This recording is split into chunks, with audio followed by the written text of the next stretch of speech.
Hi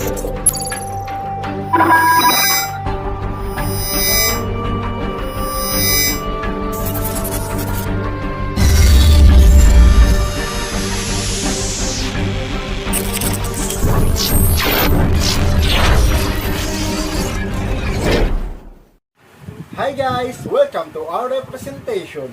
We are the representative of the CSS and Zero year 2022. So I present to you how to assemble and disassemble of computer. So let's start! Take notes. Nakaredy na dapat ang mga gamit na gagamitin. Una, flathead screwdriver. Pangalawa, anti-static mat. Pangatlo, Phillips head screwdriver. Pang-apat, flashlight. And last ay brush. Remove the panel, then slide it up. First, to remove the power supply, then remove the screw.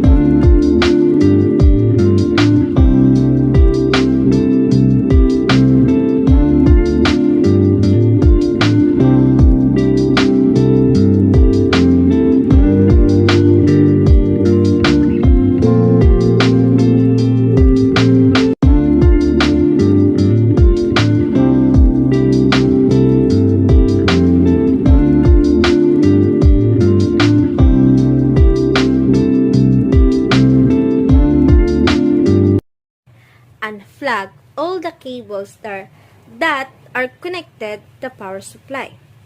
Just as motherboard, merong power connector, then drive power connectors, and SATA power connectors, then power pin. Remove the system fan. Is the one who's blowing air into the computer.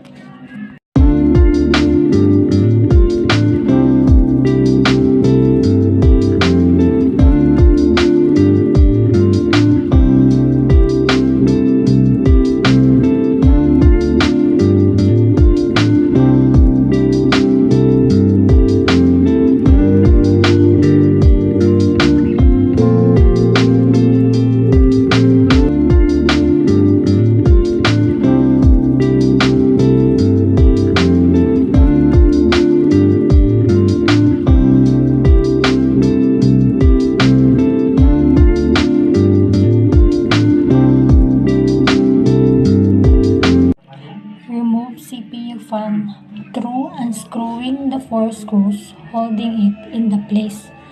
CPU fan is the one who's blowing air into CPU heat sink.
on the both plugs and remove it slowly.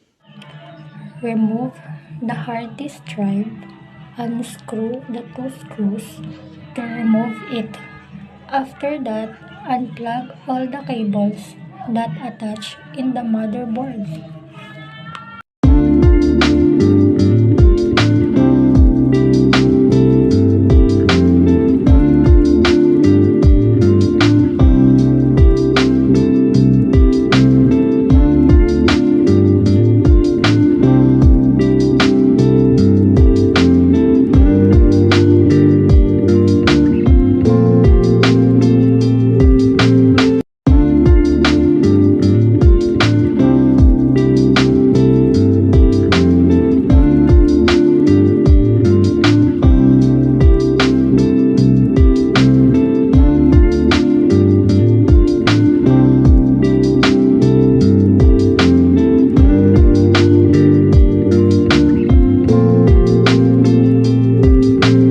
Remove the processor.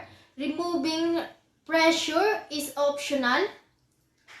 Let us proceed to the last step, which is removing the motherboard, the 1, 7 or 8 screw, the holding in place and screw, the screw that are attached in the motherboard.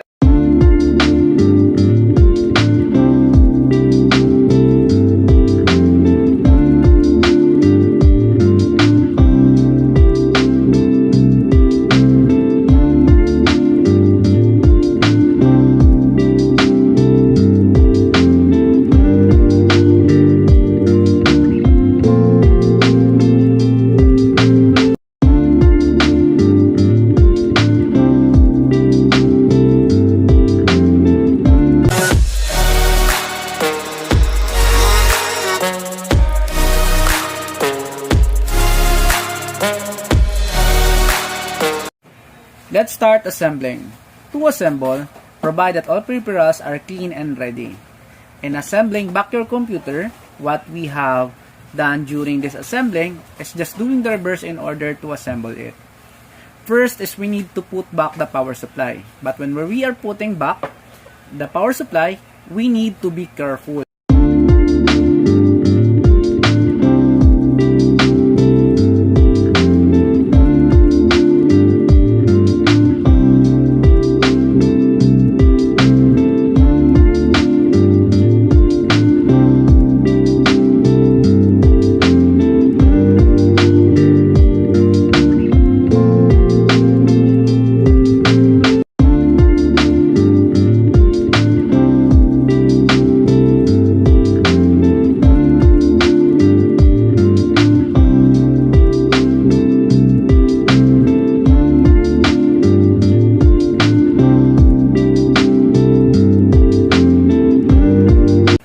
Let's put the motherboard.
Number 4 is put the drives to HDD, CB or DVD.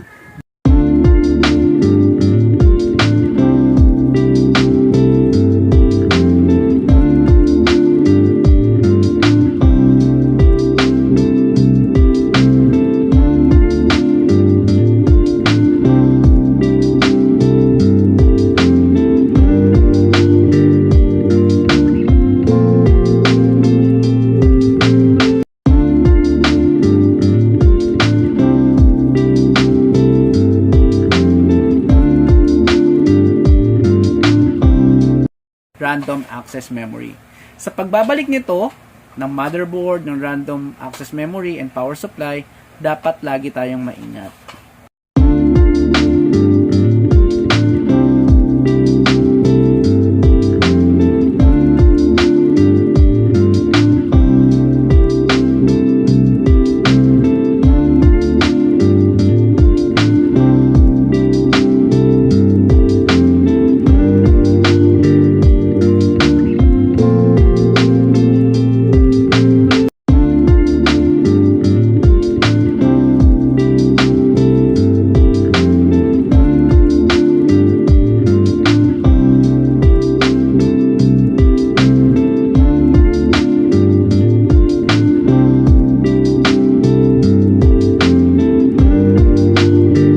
To foot the system fan, next component to foot back is the system fan, just like a CPU secured it using the force screw.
Put back the CPU fan.